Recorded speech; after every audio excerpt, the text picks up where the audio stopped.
नमस्कार। आज हम एसआर के सेक्शन 34 और 35 के बारे में डिस्कस करेंगे। ये जो है वो डिक्लेरेटरी डिग्री के बारे में जो है वो डिस्कस करते हैं। तो सबसे पहले सेक्शन 34 क्या कह रहा है? सेक्शन 34 कह रहा है discretion of court as to declaration of status और राइट। मतलब कोर्ट की डिस्क्रिशन होगी क्या अगर कोर्ट के पास कोई सूट आया है जिसमें किसी का लीगल राइट या कैरेक्टर जो है वो डिसाइड करना है, तो कोर्ट अपने डिस्क्रिशन यूज करते हुए या तो डिक्लेयर करेगी या फिर रिफ्यूज करेगी। अब इसके अंदर जो है वो लॉ क्या कह रहा है? Any person entitled to any legal character और any right as to any property. कोई भी व्यक्ति जो कि हकदार है अपने लीगल कैरेक्टर के लिए या फिर कोई ऐसी प्रॉपर्टी जिसमें उसका हिस्सा हो, तो वो डिक्लेयर करवा सकता है उसका राइट। मे इंस्टीट्यूट अ सूट अगेंस्ट एनी पर्सन। वो सूट इंस्टीट्यूट कर सकता है किसी भी व्यक्ति के खिलाफ जो डिनाई कर रहा हो और या फिर डिनाई करने के लिए इंटरेस्टेड हो। Is title to such character और legal right and the court में in discretion make therein a declaration that he is so entitled and the plaintiff need not in such suit ask for any further relief। तो court जो है उसको लगता है कि नहीं, प्लेंटिफ जो है वो वाकई में हकदार है, तो वो डिक्लेयर कर देगी उसके राइट को। और कोई ऐसी रिलीफ जो वो चाहता है तो वो उसी सूट के अंदर ले सकता है फर्दर रिलीफ। और कोई ऐसी रिलीफ अदर रिलीफ वो भी अगर लेना चाहे तो इस सूट के अंदर ले सकता है। अगर वो नहीं लेता है तो वो फिर आगे जो है वो उसको बेनिफिट कम मिलेगा। Proviso that no court shall make any such declaration where the plaintiff being able to seek further relief than a mere declaration of title omit to do so। मतलब कोई भी कोर्ट जो है वो डिक्लेरेशन का suit जब तक जो है वो किसी प्लेंटिफ के फेवर में नहीं देगी जब तक उस डिक्लेरेशन जो राइट है या प्रॉपर्टी है या लीगल कैरेक्टर है उससे रिलेटेड कोई दूसरी रिलीफ उसने नहीं मांगी हो। जैसे एक एग्जांपल से हम समझते हैं ए और बी जो है दो पर्सन है। ए जो है वो काफी टाइम से जो है वो एक प्लेस पे रह रहा है और जो है वो बी आके कहता है कि सर ये प्रॉपर्टी तो मेरी है। ए के पास पेपर्स भी है प्रॉपर्टी के। ए कहता है सर ये मेरी प्रॉपर्टी है और मैं इसका मालिक हूं। तो कोर्ट ये कहेगी कि सबसे पहले आप अपनी ओनरशिप तो प्रूव कर दो, फिर हम डिक्लेयर कर देंगे। तो ओनर को अपने आप को ओनर डिक्लेयर कराना भी एक अलग रिलीफ है। फिर उसका राइट जो है वो डिक्लेरेशन का राइट मतलब उसको फेवर में डिक्लेयर किया जाएगा कि भाई ये जो है पर्सन इस प्रॉपर्टी का मालिक है। अब इसके जो एसेंशियल पॉइंट है वो एक बार हम डिस्कस करते हैं। इसके अंदर जो है वो एनी पर्सन एंटाइटल होना चाहिए। कोई भी व्यक्ति हो जिसका राइट जो है वो बनता है तो वो एंटाइटल होना चाहिए। उसके साथ दूसरा any legal character any right as to the property. या उसका लीगल कैरेक्टर होना चाहिए कि साहब मैं इस इंसान का जो हूं सन हूं, लड़का हूं मैं। या फिर राइट एज टू प्रॉपर्टी या मेरी प्रॉपर्टी है। और प्रॉपर्टी कैसी होनी चाहिए? Existing property. उसके बाद तीसरा point deny by opposite party. और दूसरी पार्टी ने जो है वो डिनाई कर दिया कि नहीं सर ये तो मेरी प्रॉपर्टी है, ये इसकी प्रॉपर्टी नहीं है। उसके बाद चौथा मे इंस्टीट्यूट सूट। वो सूट जो है उसने कोर्ट में लगाया हो। उसके बाद fifth against any person denying और इंटरेस्टेड। किसके खिलाफ लगाएगा वो? जो कि पर्सन जो डिनाई कर रहा है और या फिर जो डिनाई करने के लिए इंटरेस्टेड है। उसके बाद 6 पॉइंट है हिज लीगल कैरेक्टर। और किसके लिए करेगा? वो अपने लीगल कैरेक्टर के लिए करेगा या फिर राइट जो उस प्रॉपर्टी से उसको अराइज हो रहा है। 7 fact must be real and not imaginary. जो वो तथ्य दे रहा है, जो वो फैक्ट्स प्रोवाइड कर रहा है वो रियल होने चाहिए, इमेजिनरी नहीं। कि साहब वो मेरे मन में आया कि कोई मेरी प्रॉपर्टी का जो मेरा लीगल राइट है प्रॉपर्टी के अंदर वो कोई डिनाई कर देगा इसलिए मैंने सूट लगा दिया। डिनाई तो करना चाहिए। आपके मन के सपने या फिर इमेजिनेशन थॉट के हिसाब से तो डिक्लेरेशन नहीं देगी कोर्ट। उसके बाद हम ये देखते हैं कि लीगल कैरेक्टर क्या होता है। लीगल कैरेक्टर ये होता है कि जो राइट है वो आपकी किसी प्रॉपर्टी से या फिर आपके होने या ना होने से जो राइट राइज हो रहा है वो होता है लीगल कैरेक्टर।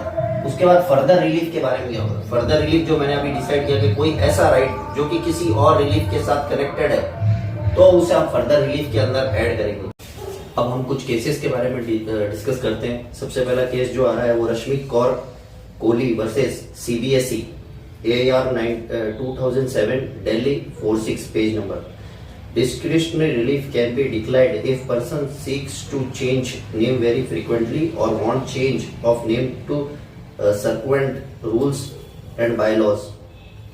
अगर कोई पर्सन जो है वो बार बार अपना नाम बदलना चाहता है या बार बार अपना नाम बदल रहा है सिर्फ इसी कारण से कि भाई रूल्स और लॉज जो है वो कह रहे हैं चेंज करने को, तो कोर्ट जो है फिर वो उसको जो डिक्लेरेटरी जो डिग्री है वो पास नहीं करेगी इसके पेपर में।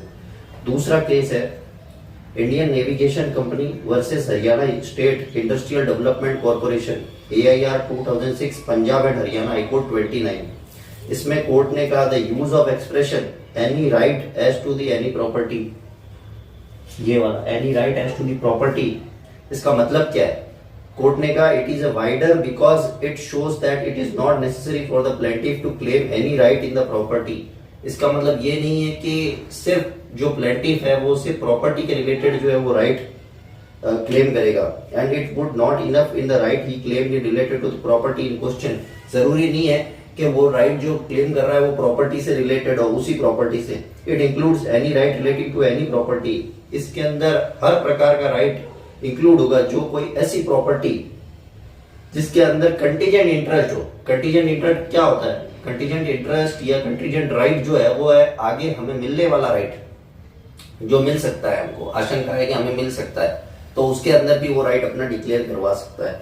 उसके बाद जो है तीसरा case state of Orissa versus Pratibha Prakash Bhawan AIR 1995 Orissa page number 59। इसमें कोर्ट ने कहा a complete stranger whose interest is in no way affected by another legal character or who has no interest in another property।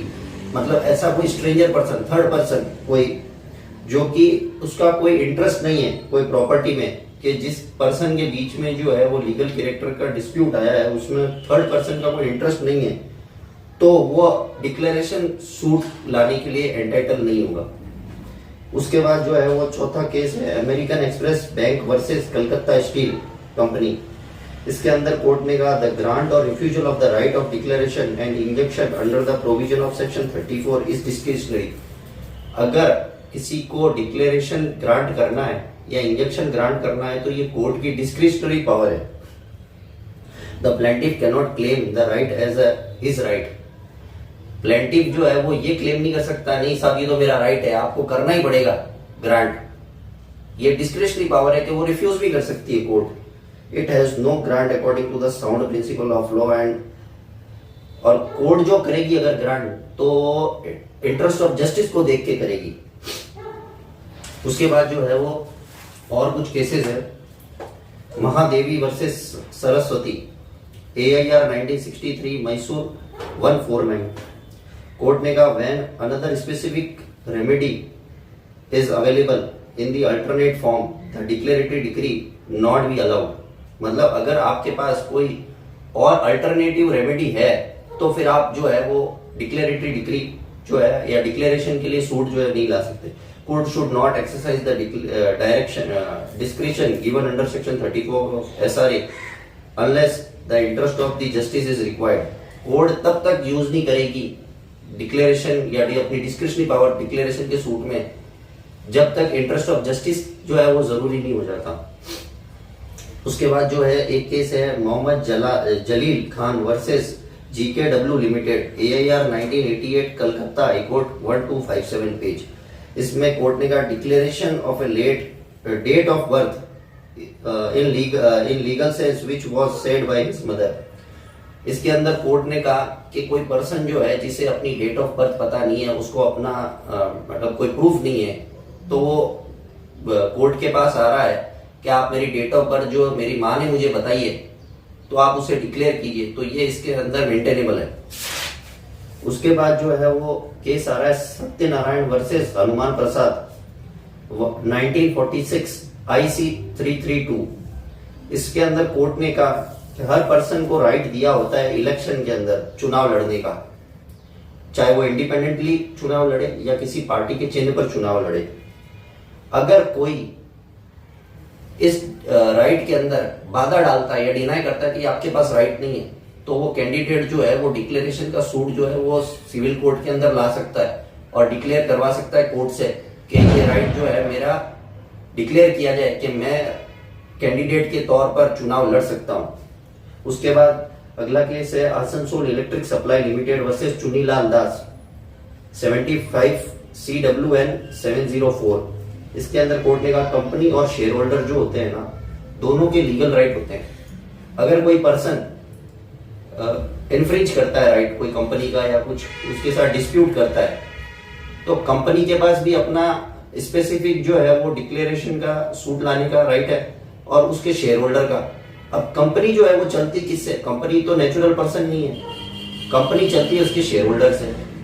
उसके शेयर होल्डर ही उन company को चलाते हैं, तो वो लोग जो है वो भी सूट डिक्लेरेटरी डिग्री का ला सकते हैं। उसके बाद है रतनमल देसाई वर्सेस बिंदा देवी। इसके अंदर कहा गया कि किराएदार जो है वो भी डिक्लेरेशन के लिए सूट ला सकता है अपने लैंडलॉर्ड के खिलाफ। अगर लैंडलॉर्ड ने उसको कोई प्रॉपर्टी दे दी है रहने के लिए और वो समय से पहले उससे खाली करवा रहा है और उनके बीच में प्रॉपर कॉन्ट्रैक्ट हो रखा है, लीगल कॉन्ट्रैक्ट। भाई एग्रीमेंट जब भी लीगली एनफोर्सेबल होगा तब वो कॉन्ट्रैक्ट बन जाएगा। अगर वो कॉन्ट्रैक्ट बन गया है और वो एक पार्टी ब्रीच कर रही है तो वो डिक्लेरेटरी सूट ला के कह सकता है कि साहब मुझे नहीं निकाला जाए, यहाँ पर मेरा राइट है रहने का।